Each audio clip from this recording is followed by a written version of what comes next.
ነፍስ ከከተማ ይውጣ። አንተ ዋሽንግተን ዲሲ እየተንደላቀቅ ይውጣ። በርገር እየበላ ጃንክ ፉድ እየበላ ይውጣ። ለምን አትወጣም አንተ? በሐዋርያት ሥራ ምዕራፍ 17 ከቁጥር 26 ጀምሮ ወገብረ ኩሉ አሕዛብ ወገብረ ኩሉ ዕብሮ ኩሉ አሕዛብ እምአሐዱ እጓለሚያ ከመንበሩ ዲበ ኩሉ ገጸ ምድር በምድር ላይ ሁሉ ይኖሩ ዘንድ ሰውን ከአንድ ሰራ ይላል። በምድር ሁሉ ላይ ብዙ ኢትዮጵያውያን እኮ በብዙ ሚሊዮን የሚቆጠር ኢትዮጵያዊ አሜሪካን ይኖራል፣ ለንደን ይኖራል፣ አውሮፓ ይኖራል፣ ቻይና ይኖራል። ኢትዮጵያዊ የሌለበት ምድር የለም።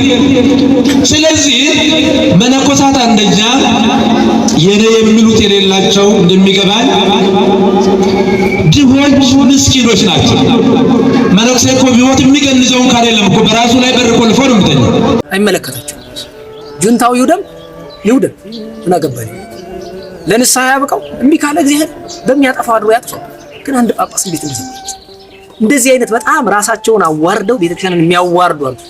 እግዚአብሔር ራሱ በጊዜው ያጸዳቸዋል ብዬ ይጠብቃል። ይጸዳል። ማንኛውም ሰው አይቀርም። ይሄ ታሪክ በግብጾች ታሪክ ውስጥ ይተከሳል። መነኮሳት ከተማ ገብተው በጣም በሚረብሹበት ጊዜ እግዚአብሔር የፋርስን ንጉስ አመጡ። መነኮሳትን ብቻ መርጠ ግደልልኝ ነው እግዚአብሔር። መነኮሳትን ለብቻ ወደ 700 ገዳማት ውስጥ ያሉ መነኮሳትን አርዷቸው ሄደው እኔ ይታረዱ እያልኩ አይደለም። ብዙዎች መነኮሳትን ትጠላለህ ይሉኛል። እኔ አልጠላም። እኔ ሳይሆን ራሳቸውን እንደሚጠሉ ነፍሳቸውን ይጠሉ። ከተማ ምን ይሰራል? ውስኪ ምን ያደርግለት? የቤተክርስቲያን መዋቅር ውስጥ የተሰገሰገ ሰው መነኩሴ የሆነ ውስኪ እየጠጣ ጥሬ ስጋ እየቆረጠ እየበላ መዋቅር ውስጥ ሆዳም ሰው ካለ ማለትም ከእግዚአብሔር ይልቅ ሆዱን የሚያስከትል ለከርሶም ያመልኩ ብለው ቅዱስ ጳውሎስ ተናግሯለች።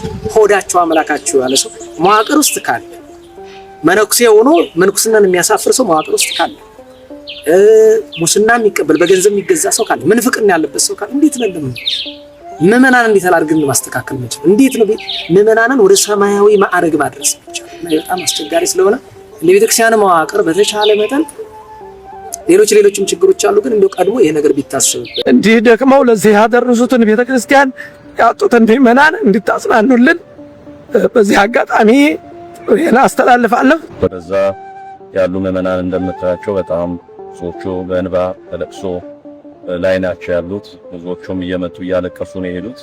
ንዋያተ ቅድሳት ካቦቱ እንዳለ ውስጥ ያለው በሙሉ ነው በዛው የመከነውና በዚህ በጣም እናዝናለን፣ እናለቅሳለን። ነገር ግን ስሜታዊ ስለሆንኩ ትንሽ ይቅርታ ጠይቃለሁ። ቤተክርስቲያኑ ተቃጥሏል። ይሄ ለሕዝበ ክርስቲያኑ እጅግ በጣም የሚያሳዝን ልብ የሚያደማ ሐዘን ነው እና የወጣሁበት ምክንያት ደግሞ በእውነት ከገዳም ለመውጣት ሐሳቡም ህልሙም የለንም። ከገዳም የወጣሁበት ትልቁ ምክንያት ባህር ኪዳነ ምሕረት አሁን ይሄንን ቃለ መጠይቅ ወይም ደግሞ ይሄን ድምጽ የሚሰሙ ሰዎች ምስክሮች ይሆናሉ። የሴቶች ገዳምና የወንዶች ገዳም የተለየ ነው።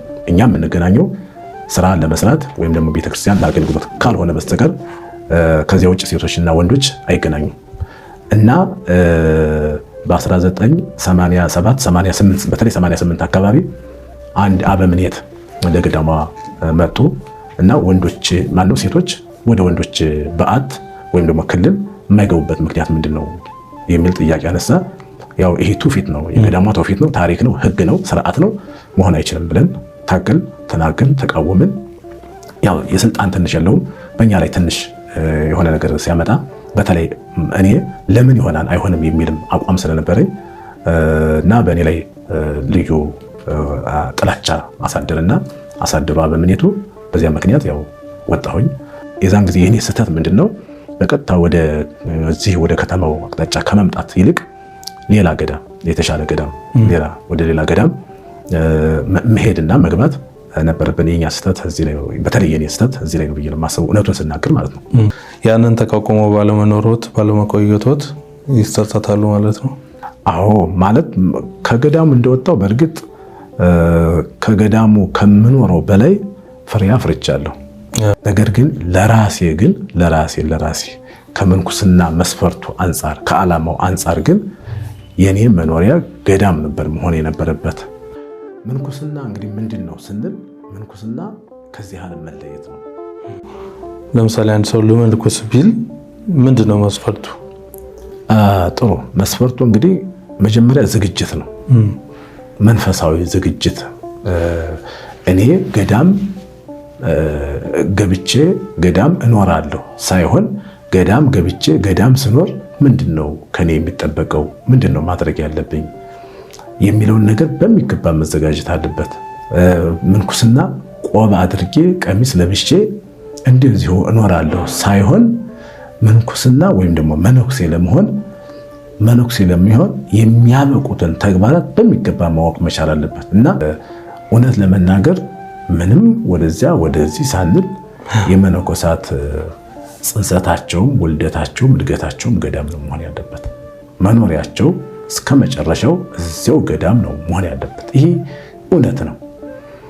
ነገር ግን ከገዳም ውጭ ደግሞ የሚኖሩበት ህይወት ደግሞ ሊያጋጥም ይችላል እና አሁንም ማረጋግጥላችሁ የመነኩሴ ጽንሰቱ ውልደቱ እድገቱ እስከ መጨረሻው እስከ ዕለተ ሞቱ ድረስ ገዳም ነው።